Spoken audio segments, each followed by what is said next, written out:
आभार आहे आपला की कमीत कमी मराठीच्या संदर्भामध्ये आम्ही 289 दिलेला आहे. तो जरी फेटाळला असला तरी तुम्ही आम्हाला त्या बाबतीमध्ये बोलण्याची संधी देताय, त्यामुळे तुमचे आभार.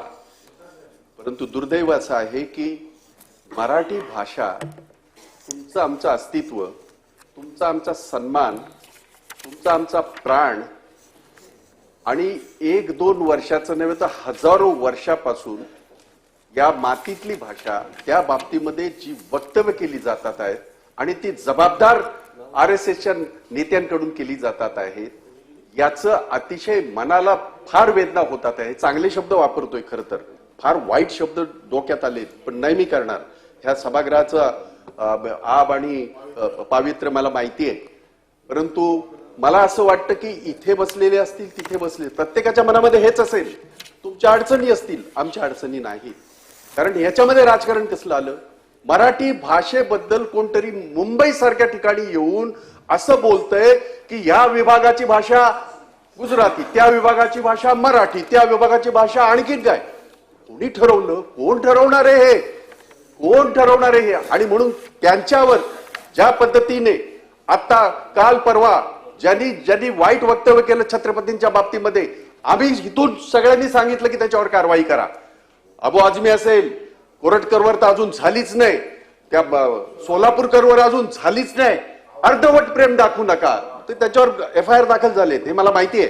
परंतु त्यांच्यावर सुद्धा तितकीच कारवाई झाली पाहिजे ज्यांनी अशा बाबतीमध्ये, मराठी बाबतीमध्ये जर कोण अशा पद्धतीने बोलत असेल, मराठी भाषेची अशी जर वल्गना कोण करत असेल आणि मराठी भाषेला गृहीत धरून जर असं कोण करत असेल, कोणी असू द्या 30 मार्क, कोणी असू द्या, सुरेश उर्फ भैयाजी जोशी यांनी हे केलेलं वक्तव्य आहे आणि त्याचा मी तीव्र शब्दामध्ये इथे निषेध करतो. आणि निषेध करत असताना आपल्याला विनंती करतो, शासनालाही विनंती करतो, काय शासनाची भूमिका काय आहे शासनाने सांगावी. कारण हे संपूर्ण आमचं कामकाज, आता कोणीतरी म्हटलं मगाशी की त्या ह्याच्यामध्ये ते ह्याच्यावर आलं नाही, मी त्याच्यात जात नाही आता टेक्निकॅलिटीमध्ये, कारण ते योग्य राहणार नाही. परंतु आमच्या मराठी भाषेमध्ये, आमचा कारभार मराठी भाषेमध्ये हा पण काही काळाने मुंबईचा काही गुजरातीमध्ये होणार आहे की काय, आमच्या मनामध्ये शंका आहे, भीती आहे आमच्या मनामध्ये. अर्थात आम्ही छत्रपती शिवबाचे सगळे मावळे आहोत, 12 कोटी आहोत, प्राणपणाने लढू, परंतु मराठी भाषेला नख लावू देणार नाही, हा आमचा निर्धार आहे आणि तो आम्ही कायम ठेवू. हे मी मला या ठिकाणी सांगताना शासनाची भूमिका आपण आम्हाला सांगा. शासन पण या गोष्टीला खत पाणी घालतंय आहे का? कोणाच्या डोक्यातली ही संकल्पना आहे? आणि म्हणून या बाबतीमध्ये भैयाजी जोशी ज्या पद्धतीने आपण गेली 2-3 दिवस महाराजांच्या बद्दल बोलणाऱ्यांवर कारवाई केलेली आहे, काहींची बाकी आहे, तशाच पद्धतीची कारवाई, FIR, तत्सम कारवाई ही भैयाजी जोशींवर सुद्धा करावी शासनाने आणि शासनाने आपली भूमिका या ठिकाणी जाहीर करावी, असं मी या ठिकाणी आपल्याला सांगू इच्छितो. आणि आपण संधी दिलीत त्याबद्दल आपले आभार व्यक्त करून थांबतो. जय हिंद, जय महाराष्ट्र, जय मराठी. सभापती महोदय, त्यांची सूचना काल आपण अर्धा तास महाराष्ट्राचा स्वाभिमान असलेले छत्रपती, महाराष्ट्र आणि मराठी या बाबतीमध्ये कुठेही तडजोड केली जात नाही आणि आम्ही करून देणार नाही. गेल्या काही वर्षापासून 105 हुतात्म्यांनी दिलेल्या महाराष्ट्राच्या स्वाभिमानाला कोणीतरी डिवचण्याचा प्रयत्न करतोय, जाणीवपूर्वक करतोय का, अशा प्रकारची वातावरण निर्मिती व्हायला लागलेली आहे. मगाशी मंत्री महोदयांनी सांगितलं की सभागृहाच्या बाहेर काय बोललेलं आहे त्याचा सभागृहामध्ये चर्चा होत नाही. पूर्ण चुकीचं आहे. जर महाराष्ट्राच्या अस्मितेचा विषय असेल तर 289 स्थगन आम्ही एवढ्यासाठी ठेवला, तो महाराष्ट्राच्या स्वाभिमानासाठी ठेवला.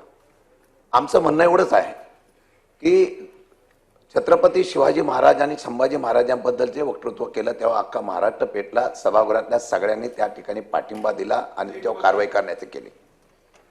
सभापती महोदय, मला एकच विषय मांडायचा आहे. काल भैयाजी जोशी म्हणले हा एक विषय नाहीये. त्याच्या अगोदर सुद्धा निवडणूक झाल्यानंतर काही ठिकाणी मग घाटकोपर असेल, काही ठिकाणी गिरगाव असेल, काही ठिकाणी गोरेगाव असेल, वेगवेगळ्या प्रांताची लोक आता आम्ही मराठी बोलणार नाही, आम्ही गुजराती बोलू, आम्ही हिंदी बोलू, अशा प्रकारची भाषा वापरायला सुरुवात केलेली आहे. धोका इथेच आहे. मी एवढंच सांगेल, चेन्नई आणि तामिळनाडूमध्ये मुख्यमंत्र्यांनी त्यांची भाषा मातृभाषा म्हणून अंमलबजावणी करावी म्हणून कडक धोरण धरलं. आज महाराष्ट्रामध्ये सत्ता तर बदल झाला म्हणून मी बोलत नाही, विखे पाटील साहेब, पण या महाराष्ट्रामध्ये गेल्या सत्ता बदल झाल्यानंतर जे धाडस वाढायला लागलेलं आहे, कदाचित हा महाराष्ट्र आणि मुंबई तोडण्याचा डाव आहे का, आणि त्याच्यासाठी कोणाला तरी अशा प्रकारची प्रवृत्त केलं जातं का, आणि ठराविक संघटनेचे पदाधिकारी असं का बोलतात, त्याला कोणातरी भीती वाटत नाही, त्यांचा कोणातरी पाठीमागे आधार आहे का त्यांचा अजेंडा आहे, याचा आम्हाला शंका येते. म्हणून हा विषय कुठल्या पक्षाचा नाही, हा मराठीचा अस्मितेचा आणि महाराष्ट्राच्या अस्मितेचा विषय आहे. म्हणून आमची विनंती आहे की जो कोणी अशा प्रकारचं वक्तृत्व मराठी भाषेबद्दल आम्ही अभिनंदन केलं.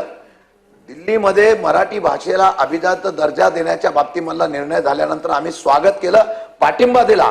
मग पंतप्रधानांचं केलं, राज्याच्या मुख्यमंत्र्यांचं केलं. परंतु ते करत असताना त्याच वेळेला मराठी भाषेवर जर कोण अशा प्रकारचं भाषा करत असेल तर माझं म्हणणं आहे की तो मराठीपणाचा आणि मराठीपणाचा अपमान आहे. म्हणून आम्ही या ठिकाणी एवढंच सांगू इच्छितो की हा महाराष्ट्र आहे, या महाराष्ट्राच्या नादाला कोणी लागायचा प्रयत्न करू नका. आणि जो जो प्रयत्न करेल, मराठ्यांच्या बाबतीमध्ये प्रयत्न करेल, याच मराठ्यांनी इतिहास केला आणि दिल्लीच्या तख्ताच्या बाहेर जाऊन सुद्धा अनेक वर्ष राज्य केलंय. या महाराष्ट्राच्या पराक्रमाच्या वर कोणी आव्हान देण्याचा प्रयत्न करू नये. म्हणून माझी विनंती आहे मंत्र्यांना, आपण ज्या वेळेला उत्तर देता त्यावेळेला कोणाच्या भावना दुखू नये याची भूमिका घ्यावी.